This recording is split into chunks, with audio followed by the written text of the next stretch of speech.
Seorang anggota DPRD Kota Palembang dari fraksi Golkar bernama Doni yang ditangkap anggota Badan Narkotika Nasional Republik Indonesia saat melakukan penggerebekan di sebuah toko laundry pakaian di Jalan Rio 3, Kecamatan Ilir Barat 1, Palembang.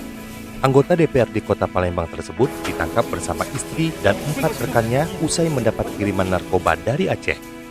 Dari tangan para tersangka, petugas berhasil mengamankan narkoba jenis sabu seberat 5 kg dan ribuan butir pil ekstasi yang diduga hendak diedarkan di sejumlah wilayah Kota Palembang dan daerah Sumatera Selatan.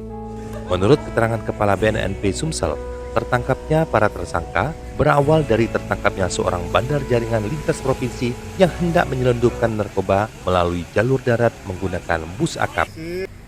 Melakukan penangkapan terhadap 6 tersangka. Dari 6 tersangka itu masih akan kita hitung kurang lebih 5 kg. Dan ekstasinya belum dihitung ya.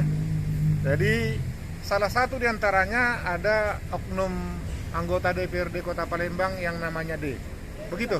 Ini sebagai apa, Jenderal? Jenderal diduga jaringan mana? Aktor intelektual. Oh, berarti D yang mengatur jaringan narkoba. Jelas begitu. Ya. Jadi dikatakan bandar. Seorang oknum ya harusnya jangan begitulah. Jadi contoh harusnya, ya kan? Ya. D ini adalah bandar. Jaringan mana Iya, Jenderal? ini ya jaringan Palembang lah. Ya, tapi ya kaitannya kemarin dengan bus pelangi yang turun di sini beberapa kilo dan di Sukabumi timnya Pak Wahyu dengan rekan-rekan kita ini dari Sukabumi bolak-balik sini. Ya. Peran dari anggota DPRD tersebut adalah seorang aktor intelektual dalam mengatur peredaran narkoba di Sumsel sekaligus menjadi bandar.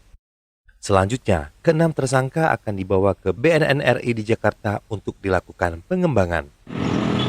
Dari Palembang, Sumatera Selatan, reporter Andy, kameramen Muhammad Rian, Palembang Baru TV mengabarkan.